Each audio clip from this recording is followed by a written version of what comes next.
தமிழ்நாட்டில் இருக்கிற இந்த அழகான முருகன் கோவில் பற்றி நிறைய பேருக்கு தெரியாது. வாங்க பார்க்கலாம்.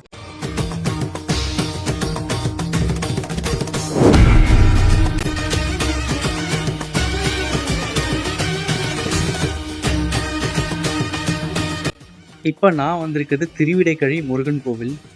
ஆக்சுவலி இந்த கோவிலோட ஸ்தல வரலாறு என்னன்னா, இது பாப விநாச பெருமாள் அப்படின்னு இங்கே சொல்கிறாங்க. முருகப்பெருமான் திருச்செந்தூரில் இரணியனை வதம் பண்ணிட்டு அவரோட பாவத்தை கழிக்கிறதுக்காக வந்து தவம் பண்ண ஊர் தான் இடைக்கழின்னு சொல்லப்படுற திருவிடைக்கழி. ஸோ இங்கே வந்து சிவனை நோக்கி அவர் தவம் பண்ணுறாரு. சிவனும் வந்து அவரோட பாவத்தை நிவர்த்தி பண்ணிட்டு அவரோட ஸ்தானத்தை அவருக்கு பாதியாக கொடுக்குறாரு. ஸோ இங்கே கருவறையில் சிவனும் முருகனும் ஒன்றாவே காட்சி கொடுக்குறாங்க. இதுதான் இந்த கோவிலோட ஸ்பெஷாலிட்டி.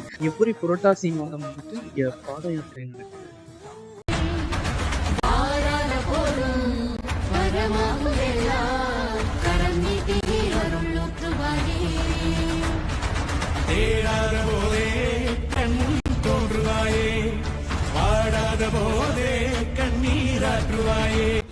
இந்த மாதிரி அமைதியான கோவில்கள் நம்ம மனசுக்கு ஒரு புது எனர்ஜியை கொடுக்குது.